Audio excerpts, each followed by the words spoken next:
আমাদের প্রথম অতিথি হিসেবে আছেন আজকে আফনান ভাই। তার কাছে চলে যাব এবং তার কাছ থেকে একটা ঘটনা শুনে আসবো। আশা করছি যে এই ঘটনাটা আপনাদের অনেক বেশি ভালো লাগবে।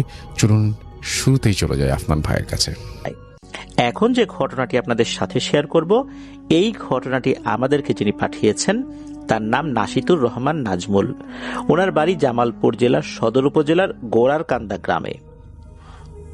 উনি যে ঘটনাটি পাঠিয়েছেন, এই ঘটনাটি মূলত ঘটেছিল ওনার জ্যাঠাতো ভাই খোরশেদের সাথে।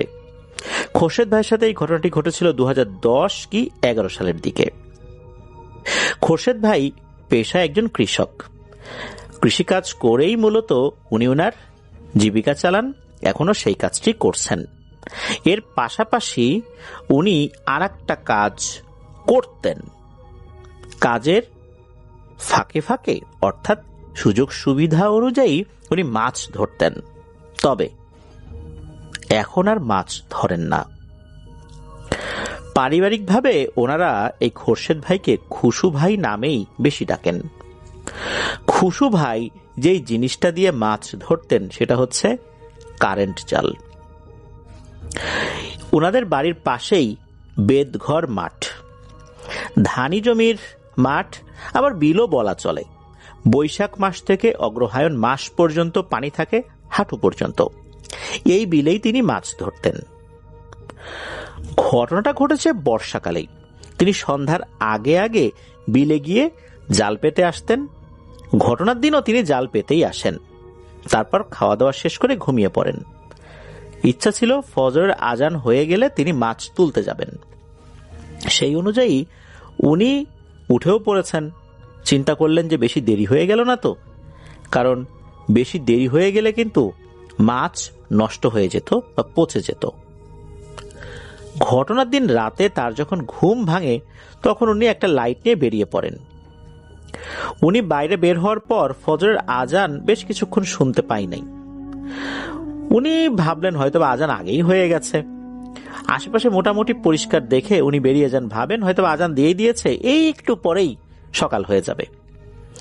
উনি ওনার জালের কাছে চলে যান। একটা পাতিল নিয়ে গিয়েছিলেন। মাছ জাল থেকে ছুটাচ্ছেন, পাতিলে রাখছেন। তো এক মাথা থেকে মাছ এভাবে তুলতে তুলতে উনি আগাচ্ছেন জালের অন্য মাথার দিকে, আর পাতিল তো পানির উপর ভেসে রয়েছে। পাতিল উনি সাথে নিয়ে যাচ্ছেন, পাতিলে মাছ রাখছেন।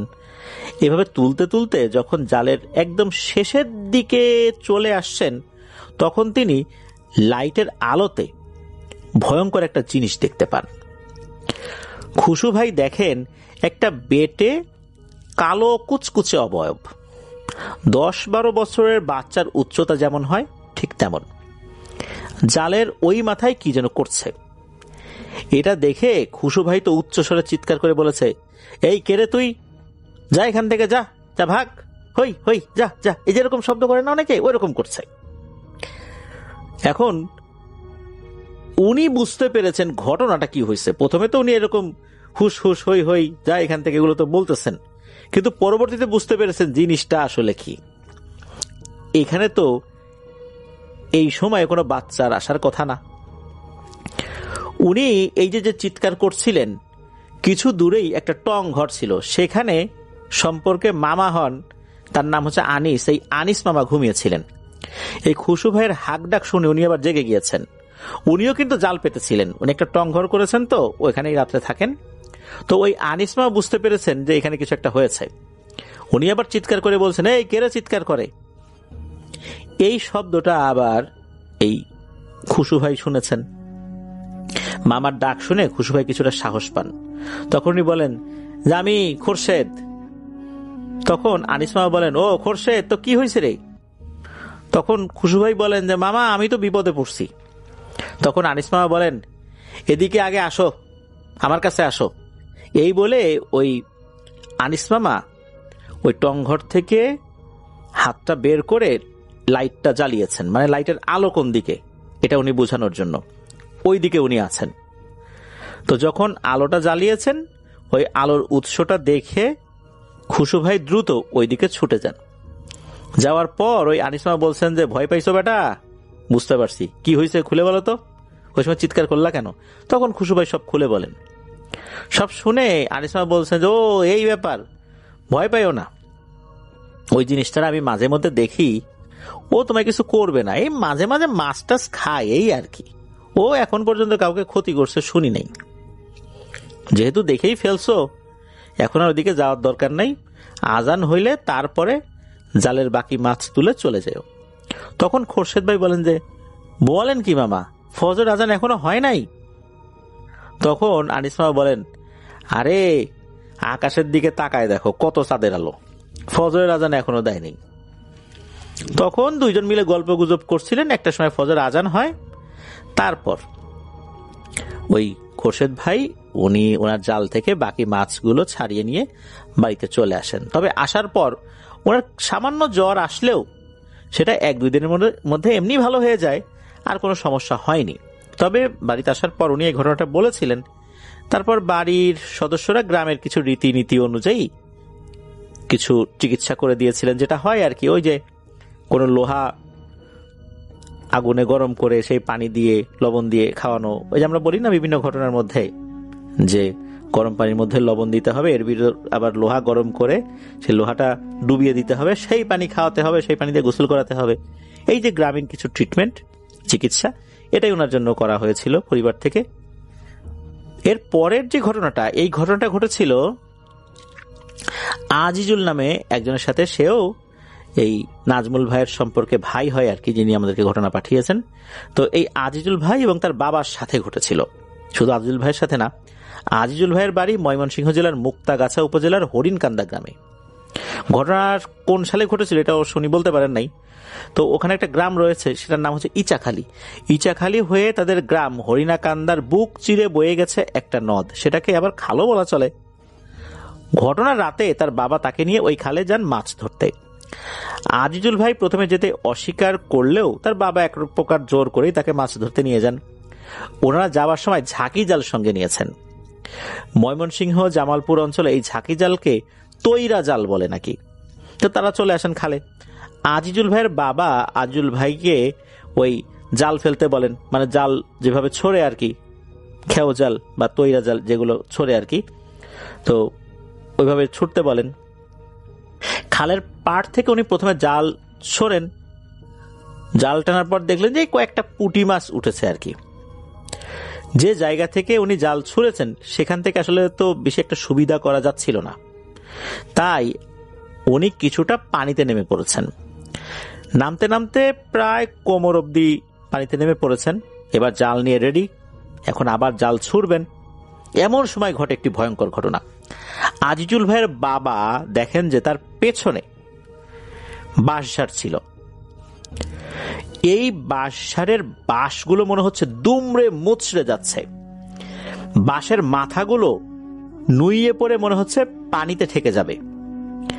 আজিজুল ভাই কিন্তু সামনের দিকে, আর পেছন দিকে ওনার বাবা।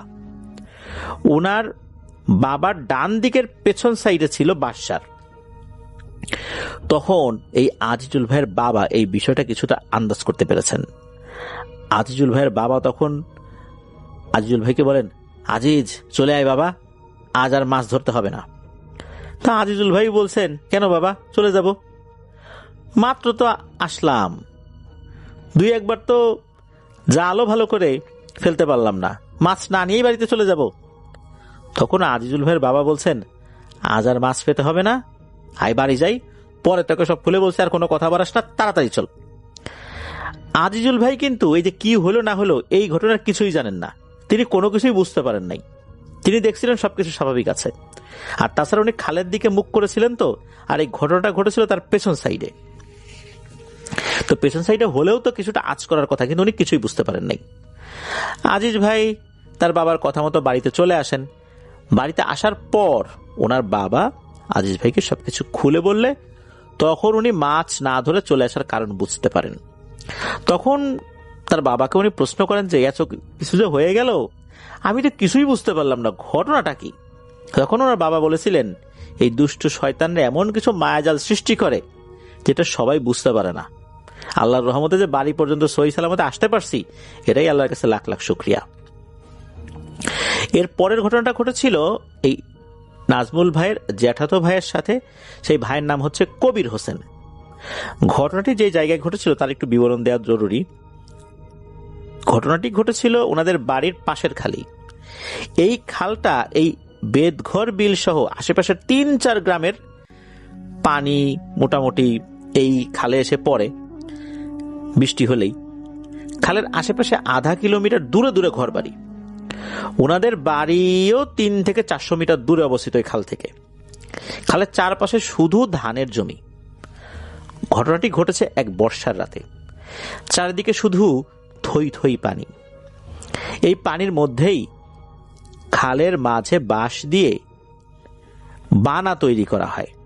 মানে এটা মাছ ধরার একটা বিশেষ পদ্ধতি। সেখানে চালি পেতে, মানে মাছ ধরা এক ধরনের ফাঁদ, চালি পেতে মাছ ধরা হতো। বানা এবং চালি এই দুটোই ওই এলাকার সনাতন পদ্ধতিতে মাছ ধরার কৌশল। তো ওনাদের বাড়ির সবাই মিলে এই বানা তৈরি করেছেন। বর্ষায় যখন পানি বেড়ে যায় তখন খালে বিলে অনেক মাছ ধরা পড়ে। তখন মাছ আসলেই অনেক ধরা পড়ছিল ওইখানে। এত পরিমাণ মাছ ধরা পড়ছিল যা নাকি কল্পনারও বাইরে। তখন কবির ভাই চিন্তা করলেন রাতে গিয়ে কিছু মাছ সংগ্রহ করে বাড়িতে নিয়ে আসবেন। অনেকগুলো মাছ একসাথে আবার চালিতে থাকলে নষ্ট হয়ে যেতে পারে, বিশেষ করে ছোট মাছ যেগুলো আছে সেগুলো। যে চিন্তা সেই কাজ। উনি আসলেন খালে, চালিতে দেখলেন প্রচুর পরিমাণ মাছ। মাছগুলো সংগ্রহ করলেন। উনি তো খালই নিয়ে গিয়েছেন। সেই খালইতে মাছ নিয়ে চলে আসার সময় ঘটে এক ভয়ঙ্কর ঘটনা। ওই বানার পাশে একটা ক্ষেত ছিল। এই ক্ষেতের চারপাশের আইলগুলো উঁচু থাকায় বৃষ্টির পানিতে পুকুরের মতো হয়ে গেছে। ওই ক্ষেতে প্রায় কোমরের সমান পানি জমে গেছিল। ওই ক্ষেতে লাইটের আলো ফেলার পর ওনার চক্ষু চরক গাছা অবস্থা। উনি দেখেন হাজার হাজার বিশাল বড় বড় মাগুর মাছ ওই ক্ষেতের মধ্যে কিলবিল করছে। উনি তখন চিন্তা করলেন যে এত মাগুর মাছ, এগুলো তো রাখারও কোনো জায়গা নাই আমার কাছে। এখন কি করি? মাগুর মাছ বেরিয়ে যেতে না পারে সেই জন্য আমাকে একটা কাজ করতে হবে। এই চিন্তা করে উনি কি করলেন, ওই জমির আইলটা যেখানে যেখানে একটু দুর্বল ছিল বা ভাঙা মতো ছিল আর কি, এগুলো ঠিক করে আটকালেন যেন মাগুর মাছগুলো কোনো ক্রমে ক্ষেতের বাইরে বের হতে না পারে। ভালো করে আটকিয়ে উনি বাড়িতে চলে আসেন। খালই এবং মাছ রেখে উনি আবার বড় একটা ঠেলা জাল সহ পাতিল নিয়ে চলে আসেন এই ক্ষেতের মাগুর মাছ ধরতে। ঠেলা জাল বলতে ত্রিভুজ আকৃতির যেই জালগুলোর কথা আমরা আগের ঘটনাতেও বলেছি বা বিভিন্ন ঘটনাতে আমরা বলি যে পেছন থেকে ঠেলতে হয়, সামনের অংশটা প্রসারিত থাকে। এই জালটা ত্রিভুজ আকৃতির মতো হয় আর কি। তো উনি ওটা নিয়ে আসছেন। তো উনি যখন খেতে আসছেন তখন দেখেন এক তাজ্জব ঘটনা। কিসের মাগুর মাছ, কিসের কি, একটা পুঁটি মাছও এখানে নাই। কবির ভাই তখন ভাবলেন যে এটা কি হইল, এত বড় বড় মাগুর মাছ দেখলাম, কোথায় গেল সবগুলো? ক্ষেতের আইলগুলো তো খুব ভালোভাবেই আটকালাম, তাহলে মাছগুলো কোথায় গেল? এত অল্প সময়ের মধ্যে এতগুলো মাছ চলে গেল। ক্ষেত থেকে বের হওয়া শুরু হলেও তো এতগুলো মাছ একবারে উধাও হওয়ার কথা নয়। তখন কবির ভাই কি একটা চিন্তা করে একটা বিড়ি ধরালেন। উনি আবার বাসার থেকে আসার সময় একটা ম্যাচের বক্স আর এক প্যাকেট বিড়ি নিয়ে বের হয়েছিলেন। তো যখন বিড়ি ধরিয়েছেন তখন ওনার হুশ আসে যে আরে সর্বনাশ, আমারে তো আজকে মাইসাদেও ধরছে রে। মাছের লোভ দেখি আমাকে পানিতে নামাইতে চাইছিল। এতগুলো মাগুর মাছ, তা না হলে কিভাবে এখান থেকে এত অল্প সময়ের মধ্যে বের হয়ে যাবে? এগুলো তো মাগুর মাছ না রে। আল্লাহর অশেষ রহমতে তখন কি মনে করে বাসায় চলে গেছিলাম। ওই সময় যদি এই মাগুর মাছ ধরার জন্য পানিতে নামতাম, একটাও যদি ধরার জন্য নামতাম, তাহলে তো এই পানির মধ্যেই আমাকে একদম পুঁতে ফেলতো। আল্লাহ বাঁচাইছে। আবার উনি সাথে করে আগুন নিয়ে আসছিলেন। তখনই তড়িঘড়ি করে তাড়াতাড়ি করে বাড়িতে চলে আসেন। তবে এই ঘটনায় তার সামনে কোনো ধরনের কোনো অবয়ব আসেনি এবং তার আগমনের কোনো লক্ষণও দেখা যায় নাই। ধারণা করা হয় যে কবির ভাইকে মাছের লোভ দেখিয়ে পানিতে নামিয়ে একটা বিপদে ফেলার চেষ্টা করেছিল। উনি তো প্রথম ধাপে পানিতে নামেন নাই, দ্বিতীয় ধাপের সাথে আগুন এনেছিলেন। তাই হয়তোবা ওই দেওটা তার কোনো ক্ষতি করতে পারে নাই। তবে কবির ভাই বলেন যে ওই যে চালির মাছ রাতের বেলা ধরতে গিয়েছিলেন উনি, এই জন্য হয়তোবা এই মেছোটা তার উপর ক্ষিপ্ত হয়ে এরকম একটা মায়াজাল সৃষ্টি করেছিল। এত রাতের বেলা চালিতে মাছ ধরতে যাবেন, সাধারণত ভোরের দিকে সবাই যায়, ওই সময় এই যে টুকিটাকি মাছগুলো ওই মেছো দেওটা খেয়ে থাকে। উনি রাতের বেলা গিয়েছেন, হয়তোবা তার অসুবিধা হয়েছে, এই জন্যই হয়তোবা তাকে এরকম একটা মায়াজালে ফেলে ক্ষতি করার চেষ্টা করেছিল। যদিও বা সে সচরাচর কারো ক্ষতি করে না, তারপরও কোনো কারণে হয়তোবা ক্ষিপ্ত হয়ে গিয়েছিল। কারণ এদের তো আসলে বিশ্বাস করা কঠিন, কখন কি করে। তো এটাই ছিল ঘটনা। ধন্যবাদ জানাচ্ছি নাশিতুর রহমান নাজমুল ভাইকে ওনার পাঠানো চমৎকার কিছু ঘটনার জন্য। Thank you so much. আপনার ঘটনার জন্য আপনাকে অনেক ধন্যবাদ। এবং আমি এখন যেটা করব সেটা হচ্ছে চলে যাব সরাসরি আমাদের পরবর্তী যে অতিথি আছেন তার কাছে।